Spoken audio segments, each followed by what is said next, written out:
Namaste everyone and a very warm welcome to all of you in my today's session. Today I'm going to talk about how we can analyze the characteristics and personality of another person by just looking at his or her hand. Which means that today we will learn how to measure and analyze the shape and size of other people's hands to understand them better and to characterize their hands into either of four categories. Now let us understand what are these four categories. The four categories of palmistry are closely related to the four elements of nature, which are the element of air, the element of earth, the element of water, and the element of fire. Now in nature there exists another element which is the fifth element, the element of space. But there is no separate category for the element of space because the element of space is the master element and all of these four elements actually exists within the element of space. That is why there is no separate category for the element of space. So in palmistry we say that the hands of all the people can be characterized in either of four categories, which means that the person in front of you either has an earth hand, or he has a water hand, or he has an air hand, or he has a fire hand. So what is the reason that we do this analysis? Why do we find out that this person, what kind of hand does this person possess? We find this out, we do this analysis because the type of hand this person possesses says a lot about his qualities, his characteristics, and his personality. So let me quickly tell you the key characteristics of all of these four hands. So a person who has an earth hand is someone who possesses the qualities of the earth element, which means that this person is a very grounded person.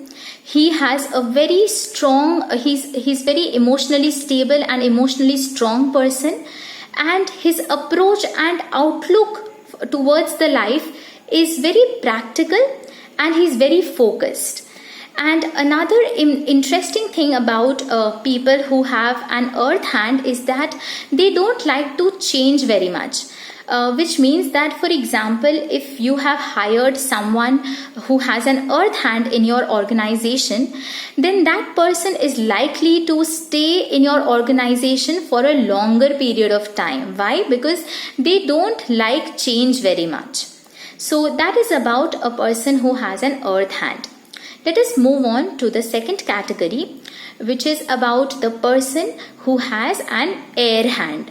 So a person who has an air hand is said to be a very open-minded person. He has a free spirit. He is an explorer. He likes to face challenges and he does very well when he faces challenges. And it is said that people who have air hand are very intelligent. So those are the key characteristics of someone who has an air hand. Moving on, there are some people who have a fire hand, and like the name suggests, these people have the qualities of the fire element, which means that they are very passionate, they are very energetic, they are very active, they like to take actions. Also, it is said that a person who has a fire hand is a natural leader. He has leadership qualities. He is someone who likes to socialize. He is an extrovert. Moving on to the fourth category, which is the category of water. So a person who has a water hand is someone who has very good intuitive powers. He has a good intuition. He is also very, very creative. And another characteristic is that he's very sensitive. So it means that he can get hurt easily. So these were the key characteristics of each of these four hands. And we understand and learn about this and identify that which type of hand this person has, so that we know how to maintain a better relationship with this person, how to understand this person better. So let us begin with the identification. So how, now the question is that how do you find out that which type of hand do you have, or which type of hand the other people have for whom you're doing the reading.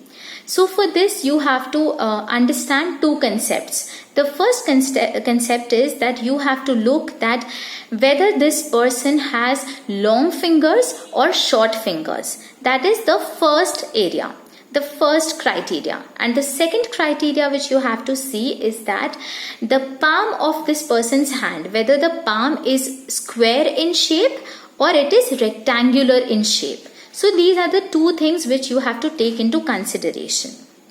Now, how to identify that what is considered as a short finger, what is considered as a long finger. I will explain you how to find this out, right? So for this you have to understand one thing, that this is the length of your finger. How to calculate the length of your finger? Let us take a measuring tape, right? So to identify, to find out that whether this person has long fingers or short fingers, you have to measure the length of this person's finger, which is, this is the length of the person's finger. And you have to compare this length of the person's finger, the middle finger, which is usually the tallest finger. So which length you have to take? You have to take the length of the tallest finger. Okay.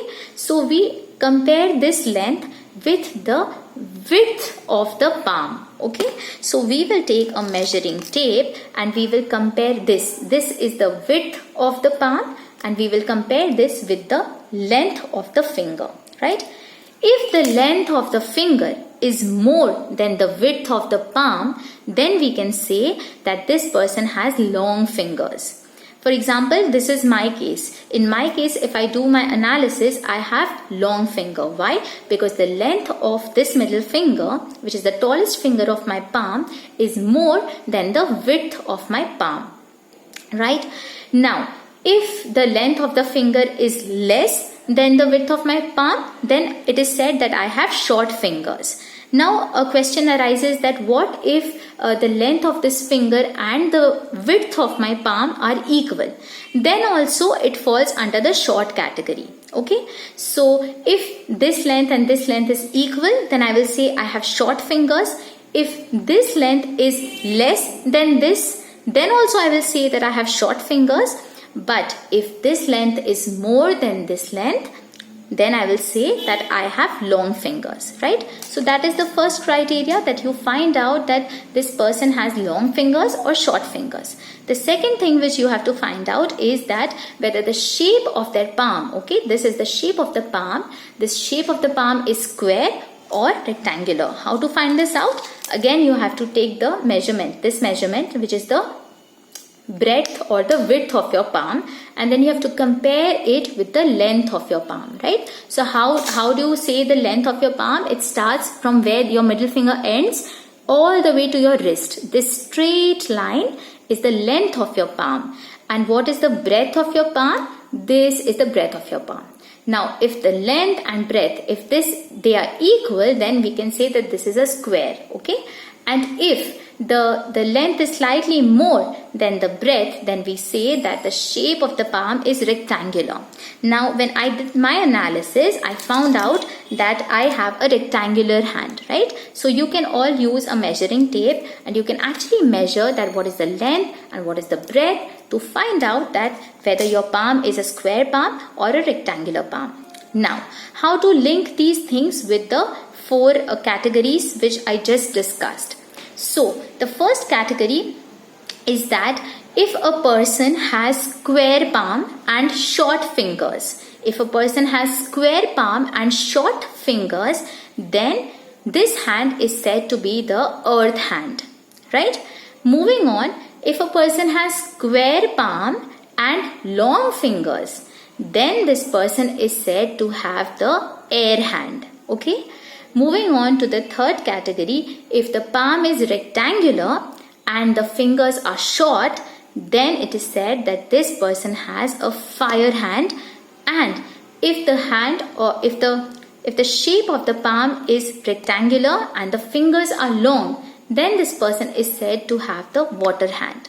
So this is how you do the analysis. Now, which hand to take? For the purpose of demonstration, I am using my left hand, but actually when you do the analysis, you have to do the analysis of your major hand. So this is my right hand. For my right hand, I should calculate everything, right?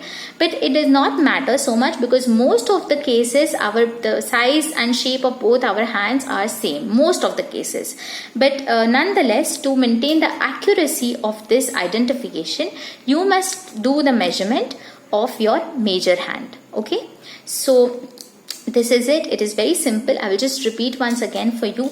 If you have square hand and you have short fingers, then you have the earth hand. If you have square palm and long fingers, then you have the air hand. If you have rectangular palm and if you have short fingers, then you have the fire hand. And if you have rectangular palm and long fingers, then you have the water hand. So that was it. You can easily measure this with the help of a measuring tape. Today's session ends over here. Thank you everyone.